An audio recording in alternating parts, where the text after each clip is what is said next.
right, Mr. SimpleBiz guy, let's start the show. Hello, everybody. Happy summer. Thank you for tuning into the SimpleBiz360 podcast. My name is Jeff Mason. I'm your host. There's our hashtag right there, hashtag 3BTI5M.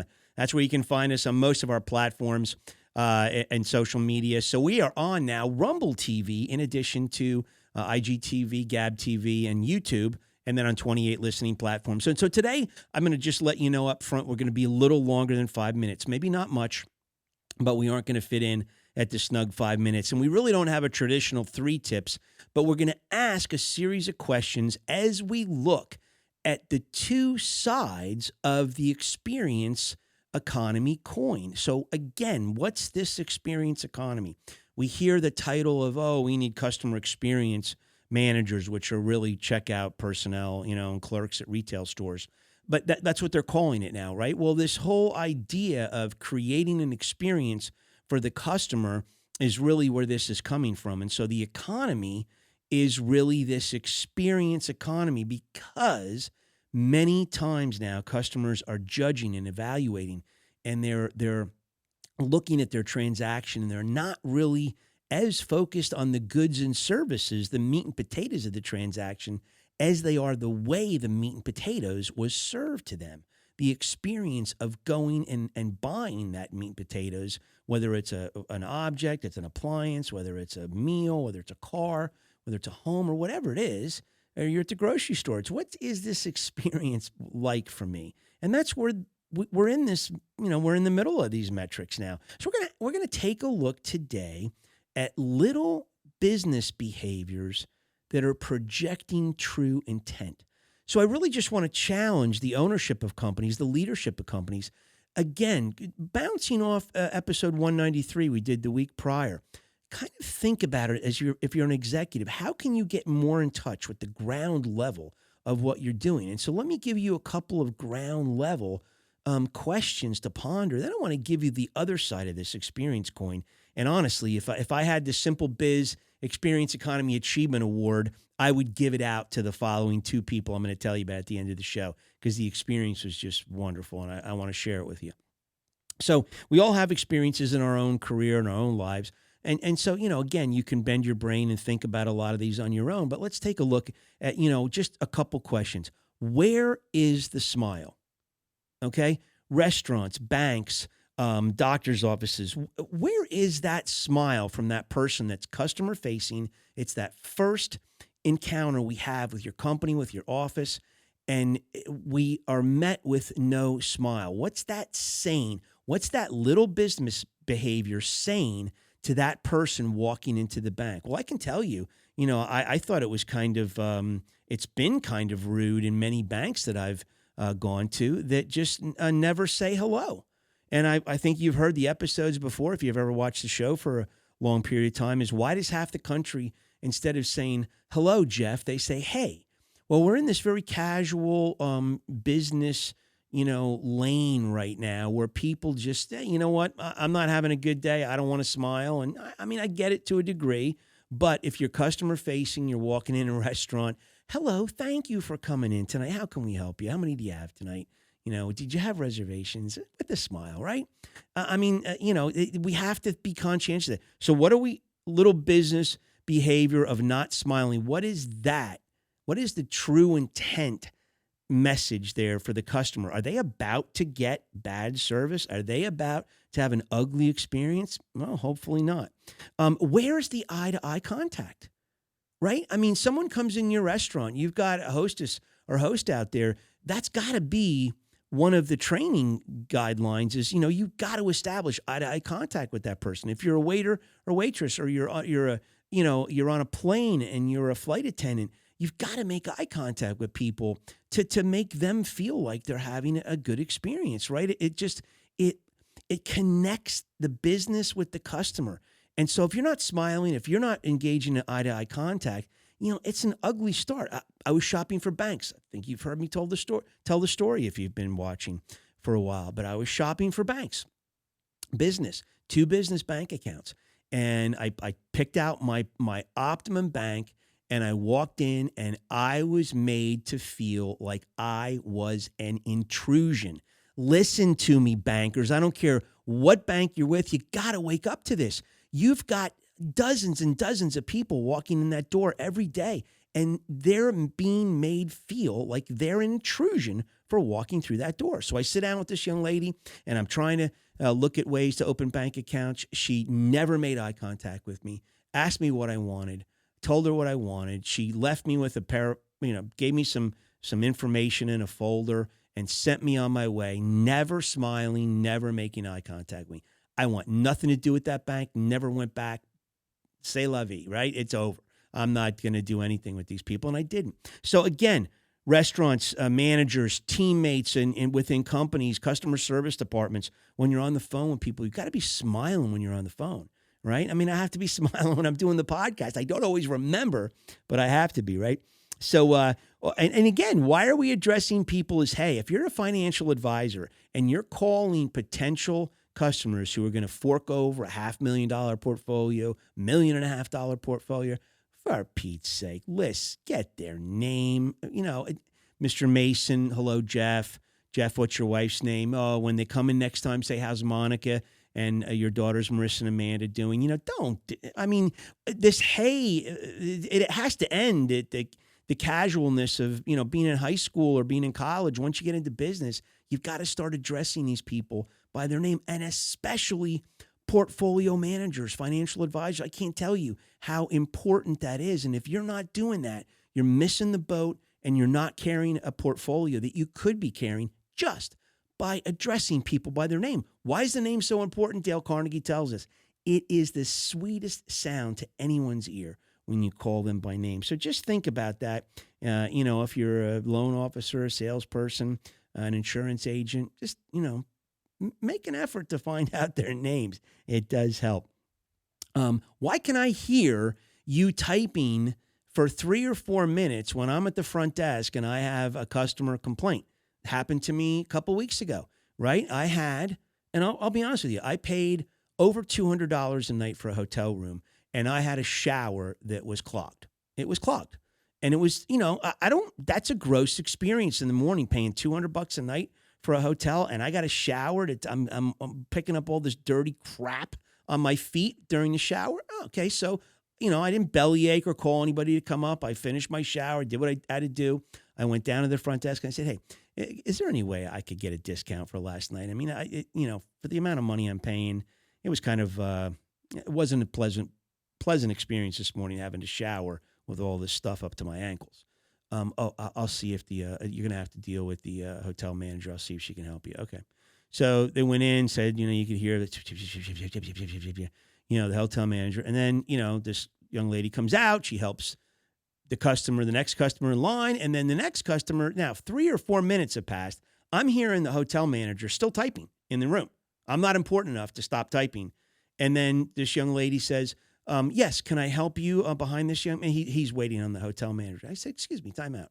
Is there any way you could get the hotel manager? Am I not as important? Is my issue not important enough to get her off the keyboard and to come out and talk to me? I don't really want you to start servicing the person behind me. I would like somebody to service me now. I got to be on my way, and I don't feel like just standing here. And I said it very politely. And, well, of course, you could tell she came out and she was just hell-bent on making sure that she was telegraphing to me that she was not happy, that I had basically interrupted her, whatever she was doing in there. And my situation was definitely not important enough for her to come out. So this was a situation where this person sent the message to me, dude, I come first, you come second. $200, that's the going rate. Crap up to your ankles in the bathtub or the shower in the morning. Sorry, dude. That's just an expectation you're going to have to get used to. That's kind of the message I'm getting. And I know that the 99 owners of this hotel, which there are 99 owners, I know that they don't want that message being sent on a daily basis. So again, what kind of message are we sending when we don't respond and when we blatantly disregard somebody who's got some type of a customer issue, right? And then lastly, before I get to the two great examples, Why do I and another young lady have to wait in a coffee shop line for 5 minutes while count them, 7 employees behind the counter never make eye contact with us, never address us, go about their business doing, drive-in window and filling up the syrups and cleaning up this and talking about the shift interchange and talking about the date last night or whatever was going on. But everything was way too important for someone to stop and say, hello, we'll be right with you, or just give us a couple minutes, or we'll be right there. We were invisible, and they didn't make the eye contact with us on purpose because they wanted to make sure that they had a wiggle room to say, oh, we were so busy we didn't see it or whatever. But, it was garbage. Excuse me, we've been here for 4 or 5 minutes now, and there's 7 of you. Could somebody just break free and help us? We got to be on our way. I mean, seriously, 8:30 in the morning. I'm a paying customer for this coffee shop. I'm paying $5.50 for a cup of coffee. I got to endure this? No, I don't have to endure this, and I won't. I'll go to other coffee shops. So again, why are we waiting for 5 minutes when there's 7 of you behind the counter? The messages are, hey, we're more concerned with us than we are with you, and that's what you're sending, whether you know it or not. That's the little business message that's being sent to that customer waiting. So now I want to tell you about the delightful sides, and I really mean this. I experienced, I'm going to call them out by name, Stillwater, Minnesota, this past Christmas season of late 2022. It was right around Christmas. It was a little bit before. And I walked into the Dock Café, and the first thing the young man said to me when I walked in was, oh, hello, sir. How are you tonight? We've got a lot of options here. Where would you prefer to sit tonight? Bingo. That is so great because there are hardly any restaurant asks it. And I know why, because you got to be concerned about, equity and giving out the right amount of table. This table comes in, that waitress gets it. This table comes in, that waiter gets it. I get it. I do. But I don't. Because, it's 7 at night. There's plenty of open seats. I would really want to sit next to the St. Croix River, look out at the river, look at all the Christmas lights. There's nobody sitting at these 3 booths, and I want the one that's not right next to the ladies talking and having a great time. I'd kind of like to be a little bit away. So the young man asked me what I wanted, and I said, oh, this is great. So, first things first, check on the scorecard. Awesome.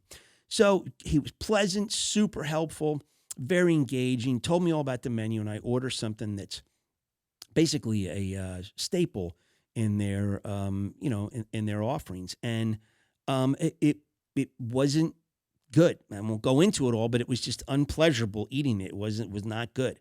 And he said, you look troubled. And I said, yeah, I don't know. This isn't going down right. Am I off base here, or is this the way it is? Because you know what?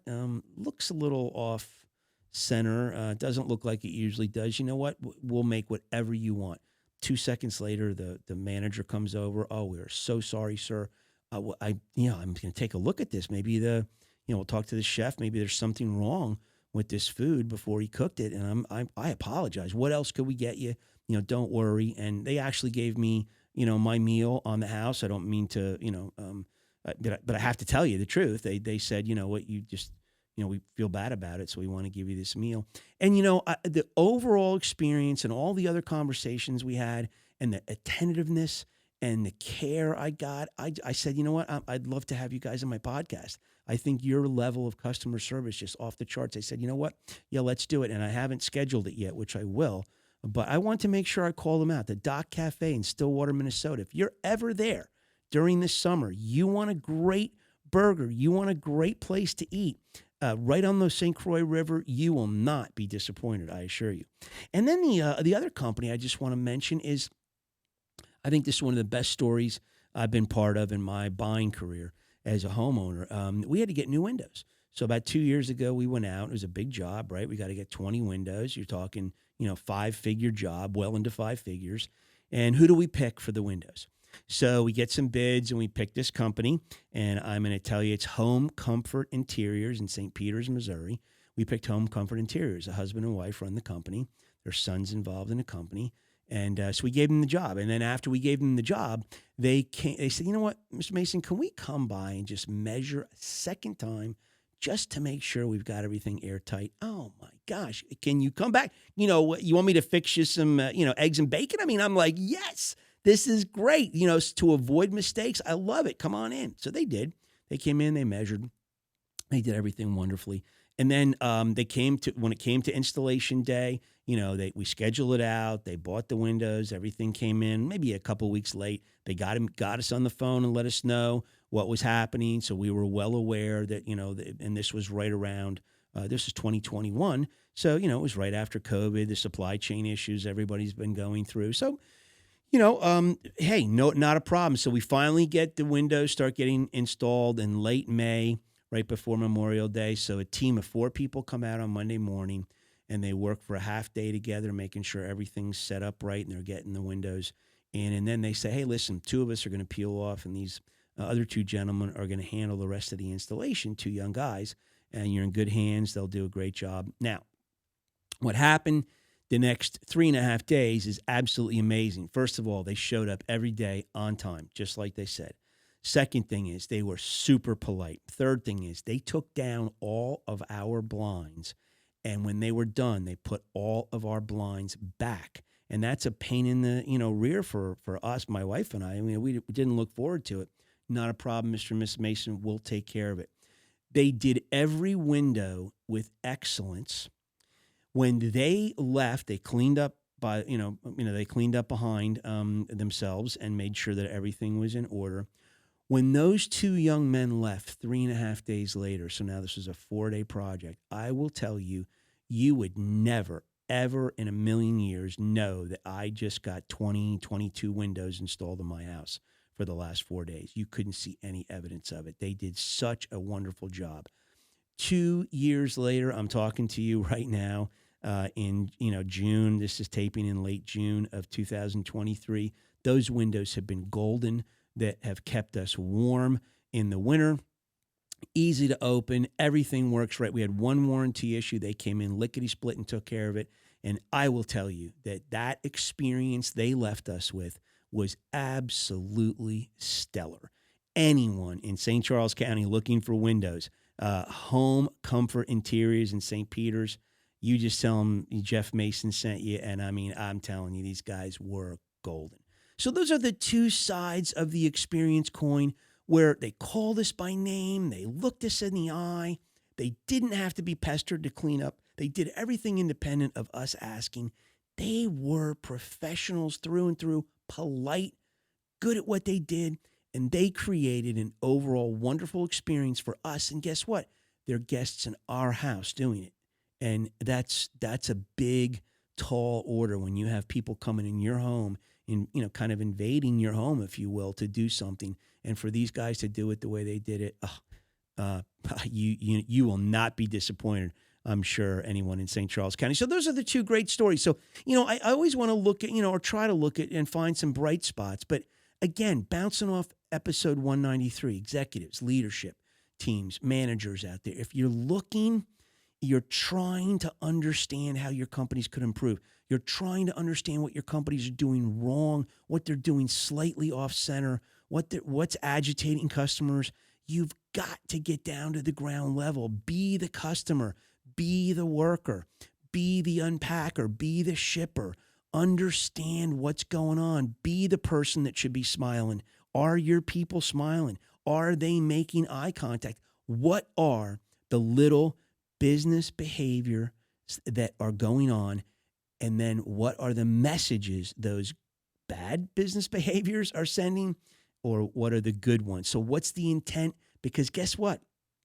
We can as buyers, as consumers, we kind of get the drift on what the intent is. Honey, I think we're about to walk into a bad experience here. And we know it's coming half the time, and it doesn't disappoint. The bad experience rolls right over us, and that meal or that purchase or whatever it was is just lousy. So don't deliver that. You want repeat and referral business, right? You want to keep being in business year after year. Start looking at those little business behaviors and make sure that what you're doing on the little small business behavior end is sending the right message, because the true intent is very transparent to your customers. So today we are going to end with Van Halen. I love them. 86. They had Sammy Hagar in the vocal helm there on guitar. And why can't this be love? Why can't we have this love affair with our customers? Show it to them with a smile. Show it to them with eye-to-eye contact. Show it to them with graciousness. Call them by name. Clean up after yourselves. Do the little things right. And send the right messages, right? And you know what? In the end, we could probably all sit around and sing, why can't this be love, right? So thank you so much for tuning in, and we will see you in 168 hours.